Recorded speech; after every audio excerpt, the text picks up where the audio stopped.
त्यावर आधारित जाणून घेणार आहोत.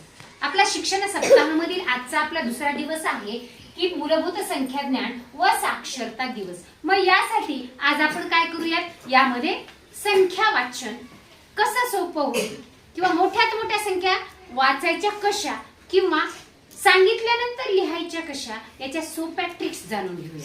पहा, आता मी संख्या लिहिल्यानंतर वाचणार आहात. 5, 25, 28,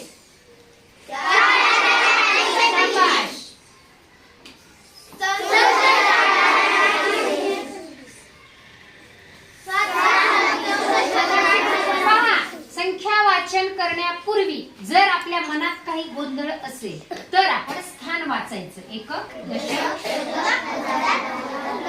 आता वाचा.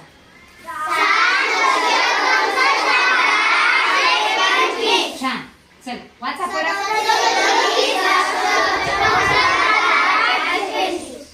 चल वाचूया. एकक, दशक, शतक, हजार, दहा, लक्ष, दशलक्ष, कोटी.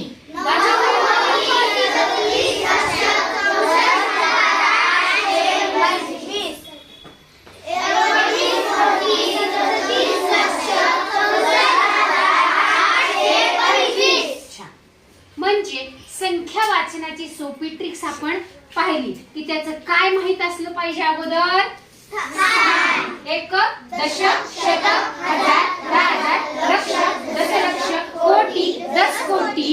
याच्याही पुढे गेल्यानंतर आपण याला काय म्हणतो, अब्ज. आता वाचा संख्या. 5, 19, कोटी, 34, 64, छान. म्हणजे संख्या वाचन येण्यासाठी मी यापूर्वी सुद्धा तुम्हाला सांगितलंय की आपल्याला काय येणं आवश्यक आहे रे, हे 2 अंक माहित असणं आवश्यक आहे. आणि शेवटचे 2 अंक हे कुठपर्यंतच्या उजळणीमधील असतात, 100 पर्यंतच्या उजळणीमध्ये. आता ही झाली संख्या वाचनाची ट्रिक्स. आपण मोठ्यात मोठी संख्या वाचली, पण मी जेव्हा तोंडी तुम्हाला संख्या सांगेल त्यावेळेस संख्या अचूक लिहिता येणं कसं आवश्यक आहे किंवा कसं आपण शिकलं पाहिजे की जेणेकरून आपली संख्या वाचन अचूक आलं पाहिजे. आता मी तुम्हाला सांगितलं 45. पहा, 45, 77,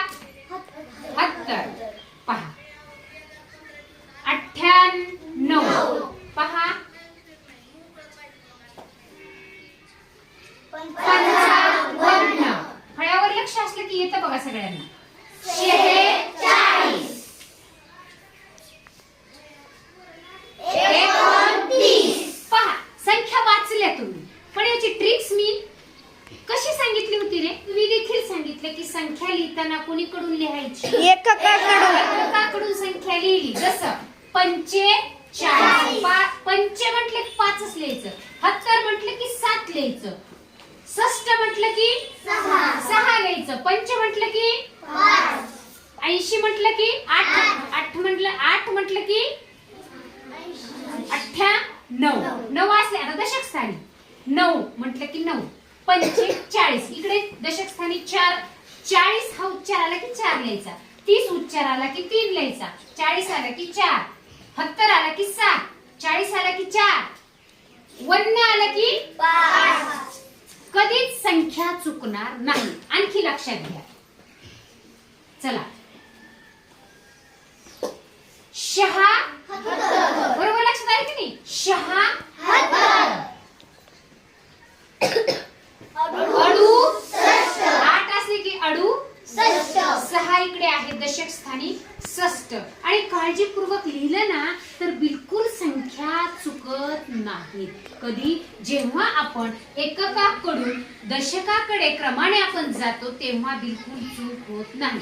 आता तुम्ही म्हणाल 29, 19, 39 यामध्ये काय होतं, चुका होतात. लक्षात घ्या, एकक स्थानी जर 9 असतील तर त्याला एकोण, जेव्हा सांगणारा उच्चार करेल तेव्हा एकोणला 9च लिहायचे. आता तुम्ही संख्या वाचली 59, 59, त्याच्या पुढे किती येतात, 60. आणि मग या 6च्या अगोदरचा अंक 5 लिहायचा. पहा, आता पहा एकोण म्हटलं मी सांगताना 49 लिहा, तर एकोण उच्चार झाला की 9 लिहायचं, 49. मग 49 नंतर किती अंक येतो? 50. मग लक्षात आलं पाहिजे एकोण म्हणजे 9 आणि 50च्या अगोदर येतो 4, तर या ठिकाणी येणार आहे 49. या पद्धतीने आपण संख्या वाचणार आहात. पहा, आज आपण यावरूनच पहा सगळ्यात महत्त्वाचं आहे 2 अंकी संख्या जर आल्या तर आपण इथून कुठपर्यंत संख्या वाचण्यासाठी गेलो? अब्जपर्यंत वाचलं. आपण अब्जपर्यंत संख्या शिकलो. पण कधी? जेव्हा आपण 2 अंकी संख्या वाचन आधी करायला शिकलो. त्याशिवाय आपण अब्जपर्यंत पोहोचलो का? नाही पोहोचलो. म्हणून संख्या ज्ञान हा घटक आपला जर सोपा झाला तर सगळ्या गणितीय क्रिया काय होतात? सोप्या होतात आणि झाल्या.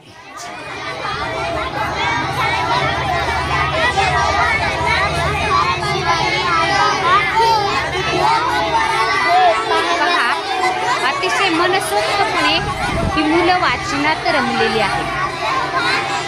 निश्चितच या प्रकट वाचनाचा विद्यार्थ्यांना चांगल्या पद्धतीने वाचनासाठी उपयोग होतो.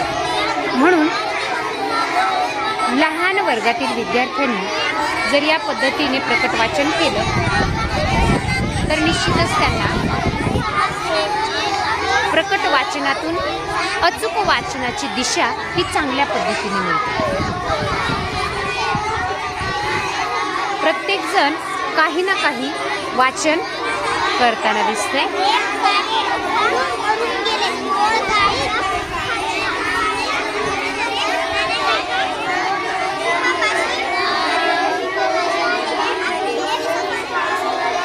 पहा, अशी वेगवेगळी वाचन साहित्यातील वाचन कार्ड, उतारे असतील किंवा आपलं क्रमिक पाठ्यपुस्तक असेल तर या पद्धतीने वाचनासाठी वेगवेगळे साहित्य जर मुलांना उपलब्ध करून दिलं तर वेगळ्या साहित्याचा आनंद देखील मुलं घेतात.